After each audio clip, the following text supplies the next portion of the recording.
The Iran war is now spilling into global aviation, driving a sharp surge in jet fuel prices. According to the European Federation for Transport and Environment, rising fuel costs are adding over $100 to long-distance ticket prices. Well, jet fuel rates have jumped from around $90 per barrel to as high as $150 to $200 in recent weeks. With fuel making up nearly a quarter of airline operating costs, carriers are rapidly passing on the burden to passengers through higher fares and fees. While the European Union says there are no widespread cancellations yet, it warns that a prolonged Hormuz blockade could be catastrophic.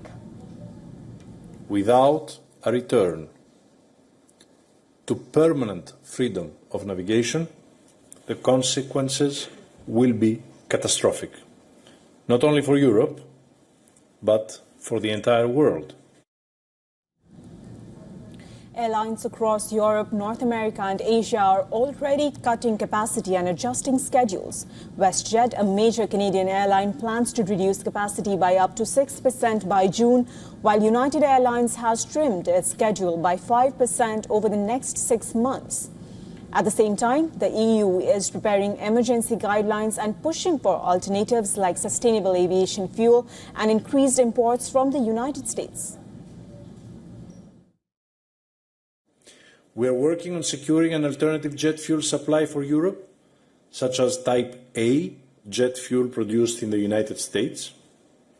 And if real supply issues arise, our emergency stocks must be put to the best of use.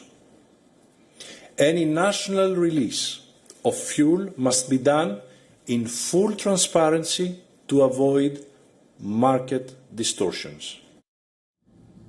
The impact is global. US airlines like Delta and United have already warned of billion-dollar fuel bills. Meanwhile, in Africa, the crisis is even more severe. Nigeria has seen jet fuel prices surge 270% since February, pushing airlines to the brink. Because of the challenges at the Strait of Hormuz, the products that normally pass through there are diesel and jet A1. That is the bulk of the product, what we call the middle distillates. The challenges with closing the straits or limiting the products passing through the straits, those Straits of Hormuz, is that that product, jet A1 and gas oil, are not available. Globally, last-minute airfares have spiked as much as 74% on some routes, and cheaper flights are disappearing. Willie Walsh, the Director General of International Air Transport Association, had earlier warned of a looming crisis, even if supply normalizes.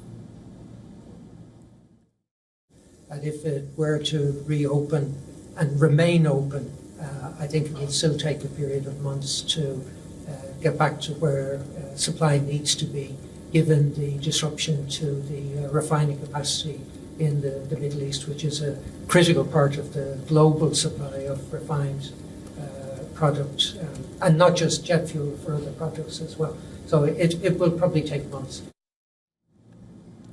For now, airlines are prioritizing profitable routes, cutting loss-making flights, and preparing for a turbulent and expensive summer travel season.